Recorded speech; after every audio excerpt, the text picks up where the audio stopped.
So the earth will be like a beautiful garden during the millennial reign. Be a nice place to be, Bo. On the earth during the millennial reign of the Lord Jesus. So that's just a little bit of what can be expected during the millennial reign of the Lord Jesus Christ. Now,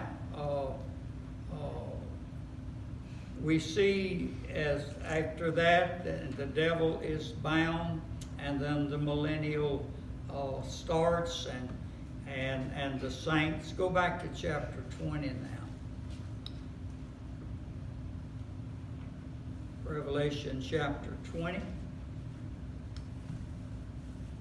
So the thrones and they that sat upon them, that's in verse 4, judgment was given unto them, and I saw the souls of them that were beheaded. That's the tribulation saints, those that were martyred. They're a part of the first resurrection and will be a part of the reign of the Lord. So at the end of the 1,000-year reign, as we let's look at verse 5 before I go on. And the rest of the dead lived not again until the 1,000 years were completed. So the rest of the dead are those that are resurrected later on in this chapter. Look at verse 13.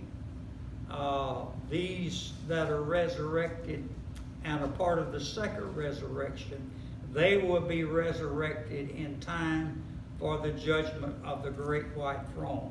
That's the last judgment that will come upon the earth. So that's when they'll be resurrected.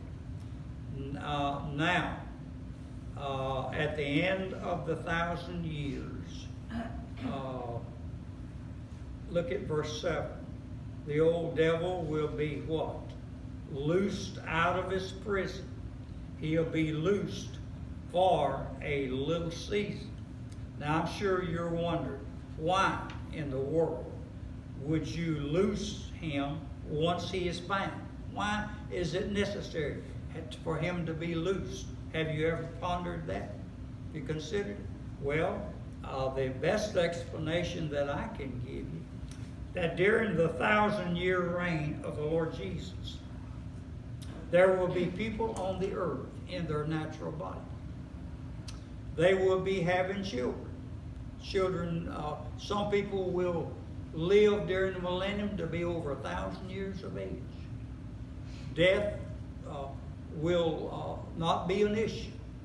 No funeral homes, nothing like that during the 1,000-year reign. So far, nobody's ever lived to be 1,000 years old. Methuselah was 969 years. But he walked.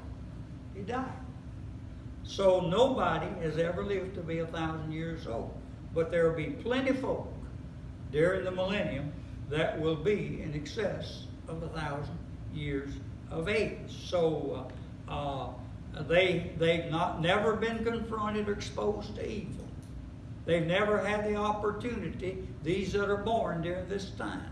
They've never had an opportunity to exercise their free choice. So the reason that Lucifer, Satan, is loosed for a season is that he'll come out on the earth and will tempt all nations of people that are upon the earth. And he will gain a following of people. The arch deceiver will deceive a lot of folk who have lived through the millennium into following him. So they will join together with him. They will come against the city of Jerusalem. And the Lord, if you'll notice, the Lord will destroy the devil and his cohorts in a battle that's called Gog and Magog. Now, we've heard of Gog and Magog before. Remember? Ezekiel 38 and 39. Remember that? That's when Rosh Russia, comes out of the northern quarters against Israel. That Islamic coalition that will band together with Russia comes down against. Now I think this is early. My consensus is this battle is early in the tribulation period. And the reason I believe that is because in Ezekiel 38 he talks about when they dwell safely. Well, Israel hadn't been had safety for in a long, long time. Even today, since May of 48, she hadn't really known peace and safety. She has a tremendous military and the Iron Dome that protects the land of Israel from weapons that come in by air, but yet they're not dwelling safely. They're being constantly harassed.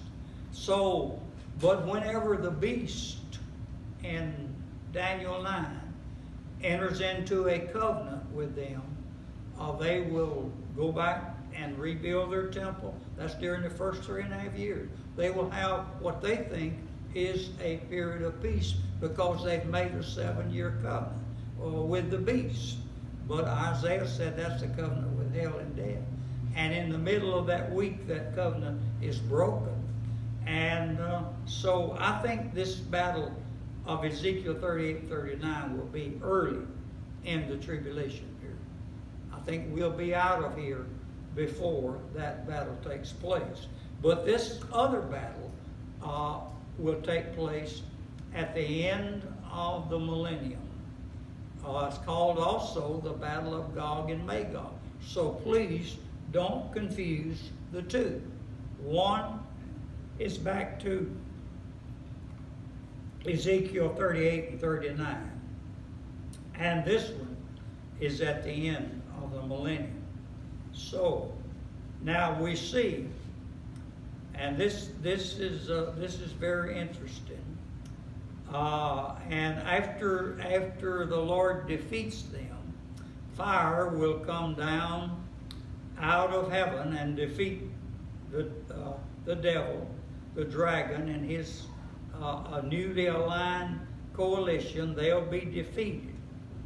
And then notice what happens in verse 10. The devil that deceived them was cast into the what? Lake of fire.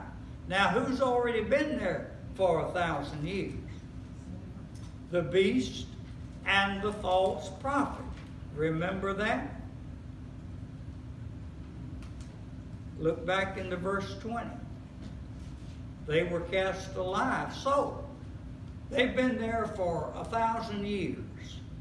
And the Lord notes here that when the old devil, the dragon, is cast in, where the beast and the false prophets are, they have not burned up, Patricia.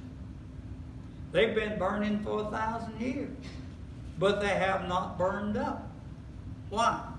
Because God has a fire that has all the brilliance of burning, yet without consumption. How do I know that? Remember Moses on the backside of the wilderness?